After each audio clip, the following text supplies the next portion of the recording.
अगले साल यानी 2022 में राजस्थान के सरकारी कार्यालयों में 365 में से 230 ही दिन काम करना होगा। सामान्य प्रशासन की ओर से जारी किए गए अवकाश सूची के मुताबिक अगले साल 135 अवकाश होंगे। इसमें 31 त्योहार दिवस और जयंती पर 28 दिन की सार्वजनिक छुट्टियां हैं। 21 ऐच्छिक अवकाश घोषित किए गए हैं, जिसमें से 2 अवकाश अपने अनुसार कर्मचारी द्वारा लिया जा सकता है, जबकि जिला कलेक्टर द्वारा 2 अवकाश घोषित किए जाते हैं। इन अवकाशों के साथ ही ऐसे संयोग भी है जिससे एक साथ 3 से 4 दिन के अवकाश एक साथ होंगे। स्कूल और क्लास सुनते ही जेहन में आता है शिक्षक, छात्र, पेन, पेंसिल, कॉपी, किताब, चाक और ब्लैक बोर्ड। अफसोस है कि स्कूल के साथ अब पिस्टल और देसी कट्टे बच्चों के हाथ में नजर आ रहे हैं। कुछ ऐसा ही मामला राजकीय उच्च माध्यमिक विद्यालय छोटू में सामने आया है। 11वीं का एक छात्र अपने एक साथी के साथ विद्यालय में देसी कट्टा लेकर पहुंचा। युवक द्वारा फिल्मी अंदाज में पिस्टल को लहराते हुए बनाया गया वीडियो सोशल मीडिया पर जमकर वायरल हो रहा है। हालांकि सूत्रों के मुताबिक वीडियो की किसी भी तरह पुष्टि नहीं है। राजस्थान के चूरू जिले के गांव कोलासर में एक निजी स्कूल में कक्षा 7वीं के छात्र की हत्या के मामले में नए खुलासे हो रहे हैं। बताया जा रहा है कि छात्र गणेश द्वारा संस्कृत विषय का होमवर्क पूरा नहीं करने पर आरोपी हैवान टीचर मनोज ने उसे मौत की सजा दे डाली। आरोपी टीचर ने 13 साल के छात्र को इतनी बेरहमी से पीटा कि उसका लीवर डैमेज हो गया। पोस्टमार्टम रिपोर्ट में छात्र की मौत की वजह पिटाई से लीवर डैमेज होना बताया गया है। सालासर थानाधिकारी संदीप बिश्नोई ने बताया कि छात्र के शरीर पर बाहरी तौर पर चोट के निशान नहीं है, लेकिन पोस्टमार्टम रिपोर्ट में मौत की वजह पिटाई से लीवर डैमेज होना सामने आया है। राजस्थान सरकार के वरिष्ठ मंत्री और गुजरात कांग्रेस के प्रभारी डॉक्टर रघु शर्मा पूर्व अध्यक्ष राहुल गांधी से मिलने उनके दिल्ली आवास पहुंचे हैं। रघु शर्मा के दिल्ली दौरे से सियासी हलचल बढ़ चुकी है। गुजरात कांग्रेस का प्रभारी बनाए जाने के बाद डॉक्टर रघु शर्मा पहली बार राहुल गांधी से शुक्रवार को उनके निवास पर मिलेंगे।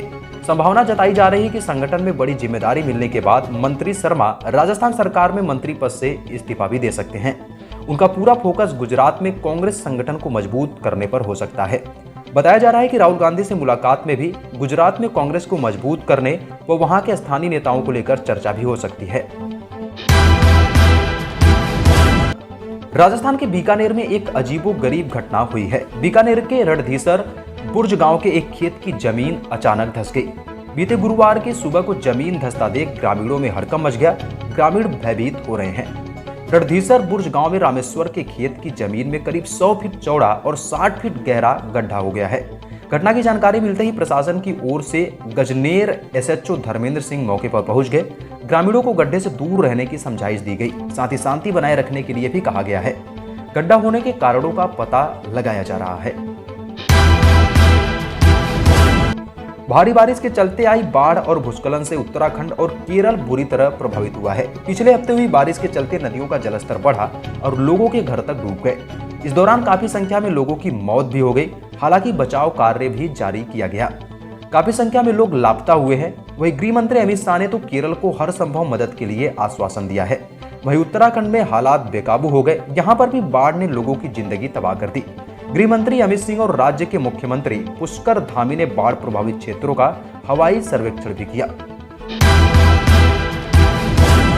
सीडीएस जनरल बिपिन रावत ने शुक्रवार को कहा कि विरोधियों से आगे रहने के लिए हमारा लक्ष्य भविष्य में नई तकनीकों जैसी artificial intelligence, big data analysis, quantum computing, hypersonic हथियार प्रणाली, रोबोटिक्स, नैनो टेक्नोलॉजी, स्वायत्त मानव रहित प्रणालियों और डायरेक्टेड एनर्जी वेपन जैसी प्रौद्योगिकियों को शामिल करना होना चाहिए।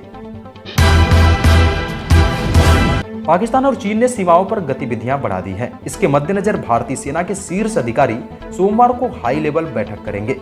कमांडरों के इस सम्मेलन के दौरान सीमा पर सुरक्षा स्थिति को लेकर चर्चा होगी। बता दें कि यह बैठक ऐसे समय में हो रही है जब पाकिस्तानी सेना नियंत्रण रेखा एलओसी पर संघर्ष विराम का उल्लंघन कर रही है और भारत में आतंकवादियों के घुसने की फिराक में। वहीं चीन में भी वास्तविक नियंत्रण रेखा एलएसी अपने सैनिकों को तैनात करना जारी रखा है। पूर्वी लद्दाख और उत्तराखंड के बाद अब पूर्वोत्तर में भी एलएसी पर चीन की आक्रामकता का करारा जवाब देने की तैयारी है।